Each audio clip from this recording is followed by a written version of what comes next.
Shalom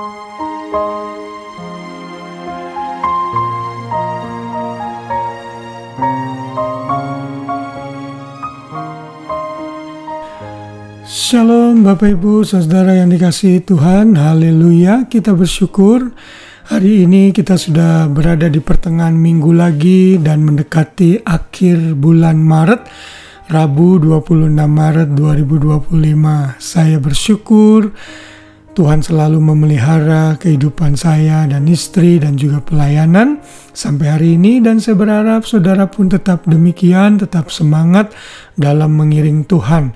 Dan firman Tuhan adalah salah satu sumber penyemangat kita, karena firman Tuhan itu selalu memberikan kita penyegaran di dalam kerohanian dan pikiran kita. Dan sebelum saudara tidur atau saudara masih beraktivitas, ada baiknya kita kembali meluangkan waktu untuk mendengar firman Tuhan dalam renungan malam ini. Masih dalam seri The Lord's Prayer atau doa Bapa Kami. Dalam bagian mengenai penutup doa agar kita memberikan pujian kepada Tuhan yang dicatat dalam Matius 6 ayat 13b. Kita sudah belajar aspek kerajaan kemarin, sekarang kita belajar mengenai aspek kuasa. Karena di sana ada kata, engkaulah yang empunya kerajaan dan kuasa. Itu berarti kuasa hanya milik Tuhan saja. Dan itulah yang menjadi judul renungan malam pada malam hari ini, Tuhan pemilik kuasa. Kita akan membaca dalam ayat hafalan kita dalam Yesaya 40 ayat yang ke-26. Arahkanlah matamu ke langit dan lihatlah siapa yang menciptakan semua bintang itu dan menyuruh segenap tentara mereka keluar sambil memanggil nama mereka sekaliannya.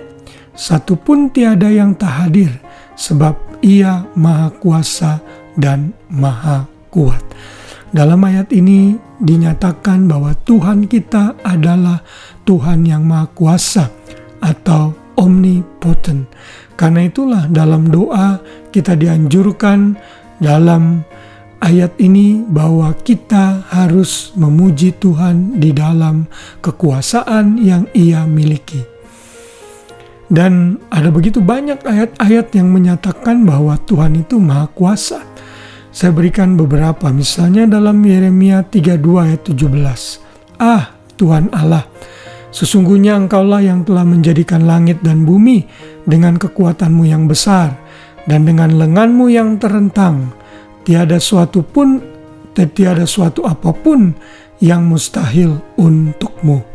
Saudara, ayat ini jelas menyatakan kepada kita bahwa Tuhan menghendaki kita untuk menyatakan bahwa Tuhanlah yang berkuasa. Tidak ada sesuatu yang mustahil yang Ia tidak bisa tidak lakukan. Ia pasti bisa melakukan apa saja, karena Ia Tuhan yang berkuasa.